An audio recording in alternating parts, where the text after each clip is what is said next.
So being born a human is being born with these fathomless possibilities, boundless, seamless, boundless opportunities is something we're bestowed with being born as a human.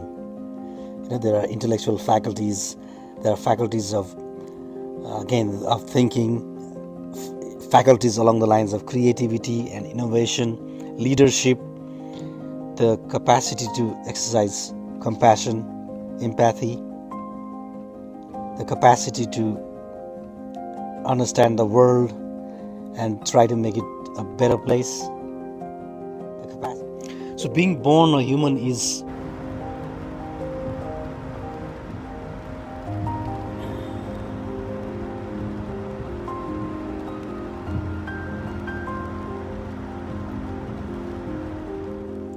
you see those birds? I love nature. I love birds and nature. These birds are free. In a sense, they're free.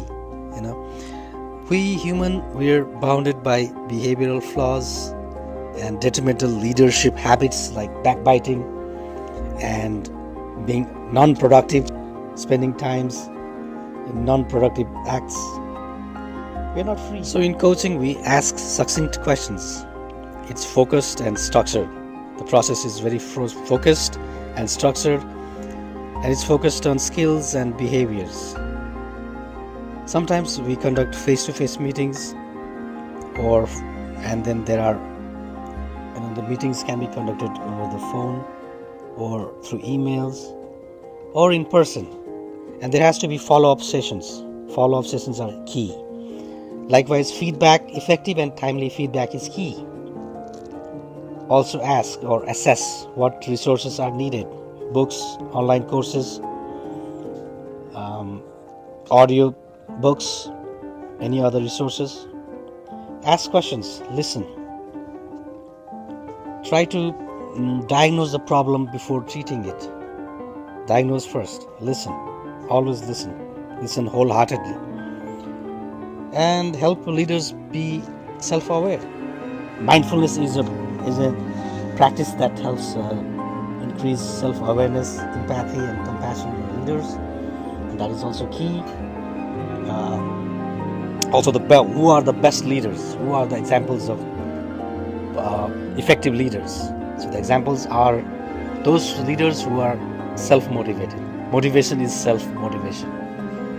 Successful leadership comes from leaders who understand what it entails to be successful, what it entails to be self-motivated, what it entails to be, up and going and aspiring to have and be more. That's key. So coaching is a way of life. We're always motivating, leading, and guiding ourselves. To that end, we're both a leader and a coach of our own lives. Yet, coaching is about listening. It's about facilitating our process and creating a structure in which you help assess the leader's motivation. There has to be a buy-in or investment from the leader. So they have to be invested in their behavioral effectiveness or behavioral or leadership change process. That's key. The leader's buy-in is key. So select the right clients. So we're talking about coaching, leadership and coaching. Now, structure and affirmation go a long way. Ask the leaders, what are your strengths and what are your weaknesses? Where are opportunities for growth? What are our lessons moving forward? And again, in all this, listening is key. Ask and listen and thank your leaders. Also, trust. There has to be a trust. Your perceived expertise has to be there. So the leader has to acknowledge that the coach is someone who can offer support and that they have necessary credentials and expertise. So leadership is about going from point A to point B. It's about rising to the top. It's about helping our team members, and ourselves rise to the top. So again, on mindfulness meditation, I think it's all in one's head, both the disease and the cure. Mind is everything. Mind permeates everything. If you can keep your cool when things are not right, you have mastered everything. So mastering you is mastering the world. There is no world outside of you. From this standpoint, there's no world outside of you. The world outside of you is also inside you. Mind is what makes sense of everything. Mind, the great equalizer. So again, getting back to our meditation practice, we understood that there was awareness, the I awareness, and there was the spaciousness of our mind, the expansive quality of our mind, the expansive nature of our mind, and the awareness. And there was this monkey mind, the chattering mind. So we let the thoughts be. We didn't fight with the thoughts. We didn't engage with the thoughts. We just let the thoughts be. And as we breathe in,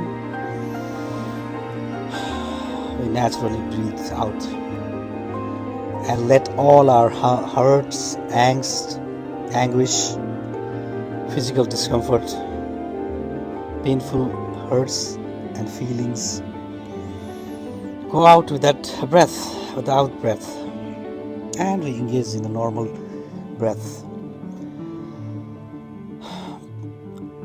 Upright, sitting upright in a cosmic mudra, breathing in, breathing out, trying to align to that expansive self, expansive inner self, expansive nature of the mind, trying to align to ourselves, not hurrying or forcing things, just letting it be, just being grounded in the present moment, being grounded in the here and now, understanding that your mind is both the seat of the disease and the cure. If you can keep your mind, if you can keep your cool when things are topsy-turvy, chaotic, you have mastered everything. Master you, master your mind, tame your mind. So one question we should ask ourselves, did we do our best to make it about others and not about ourselves? So who is a leader? Again, a leader is someone who is a representative of many people and their hopes, dreams and aspirations. So it is imperative that we elect the right people as leaders. Why? Because so much is at stake, and the impact these few people, these few important leaders hold in the way we live, think, connect with other people, can connect with ourselves, and the world at large is tremendous. The impact of leaders is tremendous. So we should elect the right people for leaders. So mindfulness helps unlock creativity and innovation potential. And creativity and innovation are inspired by seeking them and talking about them and thinking about them and endeavoring to discover them. Basically, leadership is when we aspire to be, do, have, and inspire more. So that's important. Ignorance is not bliss, but knowledge is, and knowledge that helps bring about positive and creative solutions. That insight is based on leadership. Finding meaning, purpose, and happiness in your vocation is key. So my intention is to talk about leadership and mindfulness, or let's say mindfulness and leadership, or mindfulness leadership for that matter, and coaching. So mindfulness is about being grounded and being present, being in the here and now, being present in this very moment, alive and breathing, being relaxed, centered. Leadership is about being aware and self-aware. So this one question has always fascinated me. And what is the question? The questions are along the lines of what makes a person motivated? What motivates someone? what does it entail to be a leader? So leadership is also about being self-aware and being aware of your motivations. So sometimes in meditation you can find answers to these very questions. Find answers to the questions that border on you're asking about your own motivations in life. So let's do a little practice, little meditation practice. So say you're on a cushion or on a floor or on the floor and you're relaxed, breathing. Take a deep breath, let go. There's that awareness, the sense of I in you. And there are thoughts. Don't engage with the thoughts. Let the thought be. Let the thoughts be. Take a deep breath and let it go. Eyes or gaze slightly lowered. The tip of your tongue touching the roof of your mouth. And breathing. Breathe normally as you do.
So, ignorance is not bliss. Knowing that the human potential is about being free from our inherent flaws, behavioral flaws, flaws in the way we think, in limited sense of, in limited things, thoughts that limit us, thoughts that don't let us expand, aspire for more. Being free is being free from flaws.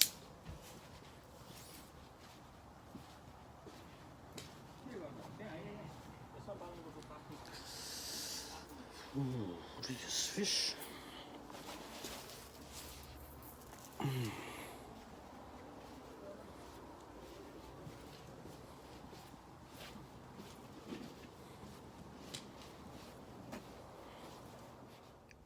Hello again. Leadership permeates everything. It encompasses everything. It is about the need to exercise diversity, equality, and fairness. It's about having integrity, being a man of integrity, honesty, courage. It encompasses everything.